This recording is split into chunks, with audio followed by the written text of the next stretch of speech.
की इस वीडियो के अंदर हम बात करने वाले हैं एक बार फिर से डिक्सॉन टेक्नोलॉजी के बारे में। और मार्केट की गिरावट के टाइम पे डिक्सॉन भी चर्चा में काफ़ी ज़्यादा रह रहा है, आपको अच्छे से पता होगा। और रिसेंटली कुछ अपडेट के हिसाब से बात किया तो खबर आई थी कि डिक्सॉन की जो नज़रें हैं वो उत्तर प्रदेश के अंदर है। नेक्स्ट मैन्युफैक्चरिंग के हिसाब से बात की जाए तो जो सुनील वचानी हैं उन्होंने कंपनी के बारे में कुछ इंपॉर्टेंट चीज़ें बताई और कैसे इनका जो फोकस है मार्केट के बेस पे यहाँ पर बात की जाए डिक्सॉन के बिज़नेस को ग्रो करने के लिए, तो उस पॉइंट पे काफ़ी सारी बातें न्यूज़ के हिसाब से हमारे सामने देखने को मिली थी। तो डिक्सॉन टेक्नोलॉजी अगर देखा जाए तो कंपनी ऑलरेडी आपको पता है कि इलेक्ट्रॉनिक सेगमेंट में बहुत अच्छा कर रही है, अपने सेल्स प्रॉफिट से बहुत अच्छी ग्रोथ कर रही है। और ऐसे टाइम पे अगर कंपनी अपने बिजनेस को और एक्सपेंड करने की खबर मार्केट में लाती है तो डेफिनेटली एक फ्यूचर के हिसाब से एक पॉजिटिव इम्पैक्ट कंपनी कहीं ना कहीं अपने लिए क्रिएट कर रही है। अगर हम बिज़नेस को सही मायने में समझने की कोशिश करते हैं और उसकी अंडरस्टैंडिंग कंपनी के प्लान के हिसाब से समझते हैं तो यहाँ पर आपको पता होगा उत्तर प्रदेश यानी कि यूपी जो है, यूपी एक एमर्जिंग अट्रैक्टिव डेस्टिनेशन है। और प्रयागराज कुंभ के बाद तो आपको अच्छे से पता होगा कि जिन लोगों को नहीं पता रहा होगा वो बच्चा बच्चा अब जानता है कुंभ मेला कहाँ लगता है, तो प्रयागराज में यूपी के अंदर। तो यूपी उत्तर प्रदेश की बात किया तो अट्रैक्टिव डेस्टिनेशन के हिसाब से तो ऑलरेडी फेमस है ही, और मंदिरों के हिसाब से या फिर बात की जाए धार्मिक कल्चर के हिसाब से काफ़ी फेमस में रहता है और वहाँ पे लोग पर्यटक बहुत ज़्यादा जाते हैं। देखा जाए तो जो सुनील वचानी है जो कंपनी के को फाउंडर हैं और जो एग्जीक्यूटिव चेयरमैन हैं डिक्सन टेक्नोलॉजी के, उन्होंने यहाँ पे जो है मार्केट के हिसाब से बिजनेस स्टैंडर्ड को कुछ बातें बताई है, जिसमें बताया था कि किस तरीके से जो है इंडिया का ग्रोइंग स्ट्रक्चर और मार्केट के हिसाब से जो कंपनी ध्यान दे रही है, प्लान कर रही है लोकल प्रोडक्शन को लेकर के वैल्यू एडिशन के तौर पे, तो इससे कंपनी को बड़ा फ़ायदा मिलने वाला है। क्योंकि यहाँ पर जो है नेक्स्ट प्लांट का जो लोकेशन है वो चेन्नई के हिसाब से बात की जाए तो कंफर्म हो गया है। उसके अलावा डिक्सॉन का जो यहाँ पर मार्केट में साइट है, फ्यूचर प्रोजेक्ट है, वो आप देखोगे फ्यूचर प्रोजेक्ट के बेस पे वचानी जो मेंशन कर रहे हैं उसमें उत्तर प्रदेश है जिसमें भविष्य में कंपनी काम करने वाली है डिक्सॉन। उसके अलावा गुजरात पे काम करने वाली है, उसके अलावा और भविष्य में काम करने वाली है अलग राज्यों में, तमिलनाडु के अंदर, जो कि एक एमर्जिंग सेक्टर कंपनी मान के चल रही है, जहाँ से एक टॉप बिजनेस कंपनी का आ सकता है। अगर यहाँ पे एक बड़ी इन्वेस्टमेंट डिक्सॉन करती है तो बड़ा रिटर्न भी यहाँ से ले पाएगी, ऐसा कंपनी के मैनेजमेंट की तरफ से सुनने को आया है। वहीं आप बात करो तो हाई वैल्यू कंपोनेंट के हिसाब से, डिस्प्ले फैब के हिसाब से, सेमीकंडक्टर मैन्युफैक्चरिंग के हिसाब से बात की जाए तो उत्तर प्रदेश को यहाँ पर जो है टर्न करने की बात आ रही है। और जिस तरीके से जॉब रिसेंट ईयर के हिसाब से बात की जाए कंपनी के हिसाब से या अलग फ्यूचर पर्सपेक्टिव से देखा जाए तो वहाँ पे कंपनी को फ़ायदा मिल सकता है, क्योंकि 60% मोबाइल फ़ोन सोल्ड हो रहे हैं इंडिया के अंदर। मैन्युफैक्चरिंग के हिसाब से बात की जाए तो यहाँ पर जो है यूपी, गुजरात, इन सब के हिसाब से अट्रैक्टिव डेस्टिनेशन बना हुआ है। और स्पेशली बात की जाए तो लार्ज स्केल प्रोजेक्ट में जो है यूपी को लोग ध्यान दे रहे हैं। और इसी के चलाते बात की जाए तो मल्टीपल ऑप्शन क्रिएट हो रहे हैं। और नेक्स्ट लार्ज मैन्युफैक्चरिंग साइट के हिसाब से बात की जाए चेन्नई है, बट अगर हम यहाँ पे एक्टिवली बात की जाए और दूसरे सेक्टर के हिसाब से, गवर्नमेंट के हिसाब से या फिर आईटी प्रोडक्शन इलेक्ट्रॉनिक के हिसाब से जो कंपनी को फ़ायदा मिल रहा है उसमें देखा जाए तो यहाँ पे इसके प्लांट ऑलरेडी काम कर रहे हैं। कंपनी इलेक्ट्रॉनिक इंडस्ट्री के बेस पे ऑलरेडी काम कर रही है नोएडा, देहरादून, तिरुपति, लुधियाना, इन सब जगह पे। लेकिन उसके अलावा भी अपने बिजनेस को कैसे ग्रो कर सकते हैं, किस इंडस्ट्री पे ज़्यादा ध्यान दे करके पैसा बन सकता है, किस क्षेत्र में, किस राज्य में, उस पर मैनेजमेंट काफ़ी बारीकियों के साथ काम कर रहा है, ऐसा उन्होंने बताया है। तो इसी के चलते बात की जाए तो ग्लोबल इलेक्ट्रॉनिक मैन्युफैक्चरिंग के हिसाब से बात की जाए तो डिक्सॉन का यहाँ पे ग्लोबल अपॉर्चुनिटी को देख करके इलेक्ट्रॉनिक मैन्युफैक्चरिंग के हिसाब से इसमें भी इनका फोकस है।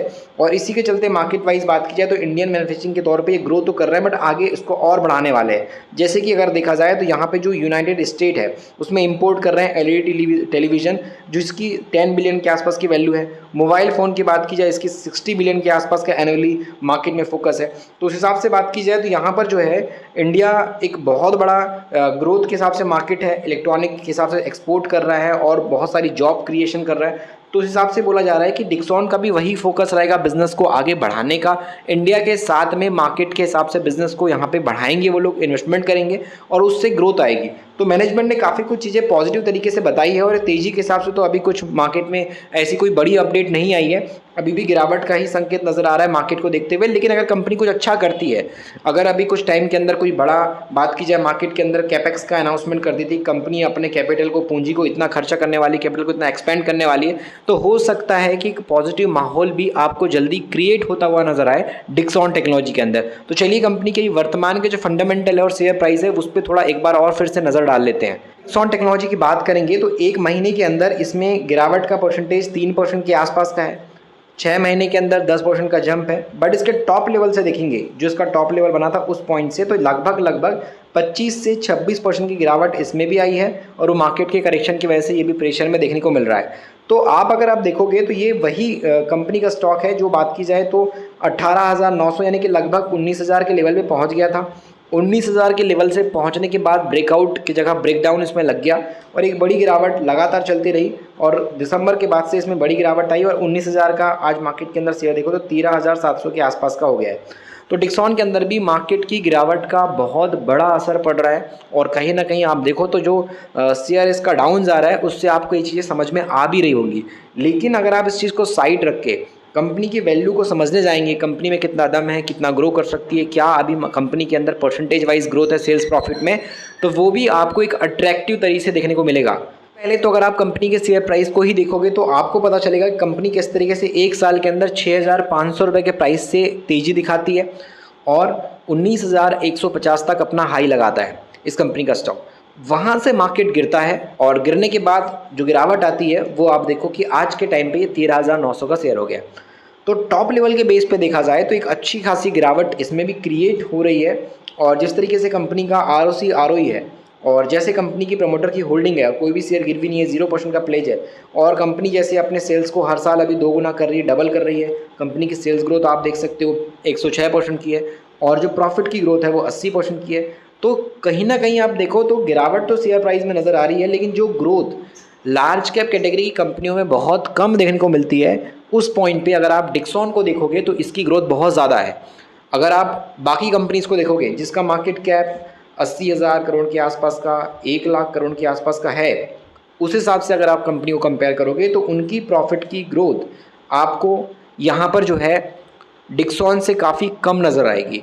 तो देखा जाए तो डिक्सॉन मार्केट में बाकी कॉम्पिटिटर की तुलना में काफ़ी अच्छी ग्रोथ अभी भी कर रहा है। इलेक्ट्रॉनिक सेगमेंट के बेस पे कंपनी की ग्रोथ कम नहीं हुई है, बड़ा मार्केट बोल रहा है कंपनी का, तो सेल्स ग्रोथ भी बड़ी कंपनी की अभी भी मेंटेन तरीके से नज़र आती है।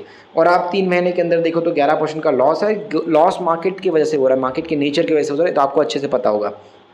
6 महीने के अंदर अभी भी 10% का प्रॉफिट डिक्सॉन इन्वेस्टर को दे रहा है। बाकी अगर आप कंपनी के अंदर तेजी और गिरावट के बीच में प्रॉफिट सेल्स ग्रोथ देखोगे या फिर कंपनी का रिसेंटली डेटा देखोगे तो आपको दिखाई देगा कि 1 साल पहले इसकी जो सेल्स थी वो 4818 करोड़ की थी, अभी 10,454 करोड़ की है। इसी चीज़ को अगर आप यहाँ पे 1 साल पहले प्रॉफिट के बेस पे देखो तो 97 करोड़ का प्रॉफिट था, जो अभी हमने Q3 देखा उसमें 216 करोड़ का है। बेशक कंपनी का यहाँ पर पिछले क्वार्टर से 50% सेल्स गिरा, मतलब प्रॉफिट गिरा, 400 से 200 पे आया, लेकिन इस चीज़ को ईयरली बेस पे अगर आप समझोगे तो सेल्स आप देखिए 12,000 से 17,000, 17,000 से 33,000 करोड़ के आसपास है। तो अगर हम सेल्स को देखते हैं पूरे 4 क्वार्टर को मिला के तो ये सेल्स लगभग 2 गुना के आसपास है डिक्सन टेक्नोलॉजी की। और यही चीज़ आप प्रॉफिट के बेस पे देखोगे तो प्रॉफिट भी इनका 2 गुना से ज़्यादा है, 375 करोड़ से 865 करोड़ का प्रॉफिट है। तो ये प्रॉफिट भी 2 गुना से ज़्यादा आपको डिक्सॉन का नज़र आएगा। यही रीज़न है कि इन्वेस्टर ऐसी कंपनीज़ पे काफ़ी नज़रें गड़ा के बैठा होता है और ऐसी कंपनी अगर गिर रही होती है, गिरावट आती है, तो उसकी अपॉर्चुनिटी को समझने के लिए इन्वेस्टर ज़्यादा टाइम देता है। तो इस वीडियो के अंदर हमने जो भी बातें डिक्सॉन की बताई, ये एक नॉलेज के पर्पज़ थी। कोई भी आपको बाय करने की सलाह इस वीडियो के अंदर डिक्सॉन टेक्नोलॉजी के शेयर को लेकर के नहीं दी गई है। डिक्सॉन के बारे में एक एजुकेशन के पर्पज़ से आपको इस वीडियो के अंदर इन्फॉर्मेशन दी गई है।